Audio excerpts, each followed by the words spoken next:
Hello everyone, आपका हमारे channel पर स्वागत है।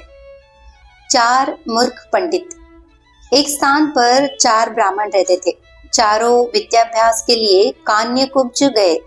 निरंतर 12 वर्ष तक विद्या पढ़ने के बाद वे संपूर्ण शास्त्रों के पारंगत विद्वान हो गए, किंतु व्यवहार बुद्धि से चारों खाली थे।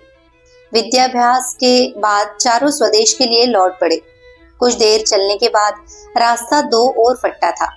किस मार्ग से जाना चाहिए इसका कोई भी निश्चय न करने पर वे वहीं बैठ गए। इसी समय वहां से एक मृत वैश्य बालक की अर्थी निकली। अर्थी के साथ बहुत से महाजन भी थे। महाजन नाम से उनमें से एक को कुछ याद आ गया। उसने पुस्तक के पन्ने पलट कर देखा तो लिखा था, महाजनो येन गता स पंथा, अर्थात जिस मार्ग से महाजन जाए वही मार्ग है। पुस्तक में लिखे को ब्रह्म वाक्य मानने वाले चारों पंडित महाजनों के पीछे पीछे श्मशान की ओर चल पड़े। थोड़ी दूर पर श्मशान में उन्होंने एक गधे को खड़ा हुआ देखा। गधे को देखते ही उन्हें शास्त्र की यह बात याद आ गई, राजद्वारे श्मशाने च यस्तिष्ठति स बांधवा, अर्थात राजद्वार और श्मशान में जो खड़ा हो वह भाई होता है। फिर क्या था, चारों ने उस मशान में खड़े गधे को भाई बना लिया। कोई उसके गले से लिपट गया तो कोई उसके पैर धोने लगा। इतने में एक ऊंट उधर से गुजरा। उसे देखकर सब विचार में पड़ गए कि ये कौन है। 12 वर्ष तक विद्यालय की चार दीवारी में रहते हुए उन्हें पुस्तकों के अतिरिक्त संसार की किसी वस्तु का ज्ञान नहीं था। ऊंट को वेग से भागते हुए देखकर उनमें से एक को पुस्तक में लिखा यह वाक्य याद आ गया, धर्मस्य त्वरिता गति, अर्थात धर्म की गति में बड़ा वेग होता है। उन्हें निश्चय हो गया कि वेग से जाने वाली यह वस्तु अवश्य धर्म है। उसी समय उनमें से एक को याद आया, इष्ट धर्मेण योजेत, अर्थात धर्म का संयोग इष्ट से करा दे। उनकी समझ में इष्ट बांधव था गधा और ऊंट या धर्म, दोनों का संयोग कराना उन्होंने शास्त्रोक्त मान लिया। बस खींच खाच कर उन्होंने ऊंट के गले में गधा बांध दिया। वह गधा एक धोबी का था। उसे पता लगा तो वो भागा हुआ आया। उसे अपनी ओर आता देखकर चारों शास्त्र पारंगत पंडित वहां से भाग खड़े हुए। थोड़ी दूर पर एक नदी थी। नदी में पलाश का एक पत्ता तैरता हुआ आ रहा था। इसे देखते ही उनमें से एक को याद आ गया, आगमिष्यति यद्मंत्र स्मास्तार यिष्यति, अर्थात जो पत्ता तैरता हुआ आएगा वही हमारा उद्धार करेगा।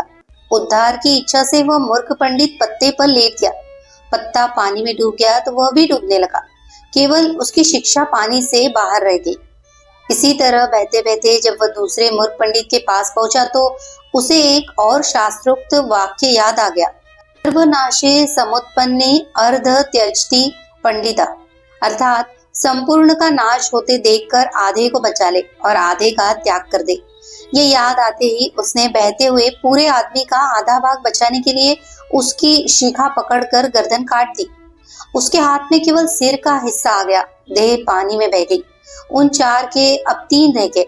गांव में पहुंचने पर तीनों को अलग अलग घरों में ठहराया गया। वहां उन्हें जब भोजन दिया गया तो एक ने सेमियों को यह कहकर छोड़ दिया, दीर्घ सूत्री विनश्यति, अर्थात दीर्घ तंतु वाली वस्तु नष्ट हो जाती है। दूसरे को रोटियां दी गई तो उसे याद आ गया, अति विस्तार विस्तीर्ण अब्धवेन चिरायुषम, अर्थात बहुत फैली हुई वस्तु आयु को घटाती है। तीसरे को छिद्र वाली वटिका दी गई तो उसे याद आ गया, छिद्रेश्वरथा बहुली भवंती, अर्थात छिद्र वाली वस्तु में बहुत अनर्थ होते हैं। परिणाम यह हुआ कि तीनों की जगह साई हुई और तीनों भूखे भी रहे। व्यवहार बुद्धि के बिना पंडित भी मूर्ख रहते हैं। व्यवहार बुद्धि भी एक ही होती है। सैकड़ों बुद्धियां रखने वाला सदा डावाडोल रहता है। ये कथा सुनकर सुवर्ण सिद्धि ने कहा, तुम लोग व्यवहार नहीं जानते, इसीलिए तुमने मेरा कहना नहीं माना और तुम्हारी यह दुर्गति हुई। सहसा चक्रधर बोल पड़ा, नहीं नहीं, यह सब कुछ नहीं, यह सब भाग्य का चक्कर है। किस्मत खराब हो तो बड़ा बुद्धिमान व्यक्ति भी परेशानी में पड़ जाता है और भाग्य साथ दे तो अल्प बुद्धि भी सुखी रहता है। जैसे शतबुद्धि और सहस्त्र बुद्धि को तो मछुए पकड़ कर ले गए और जब एक बुद्धि जल में आनंद से विहार करता रहा। सुवर्ण सिद्धि ने पूछा, ये एक बुद्धि कौन था? चक्रधर कथा सुनाने लगे।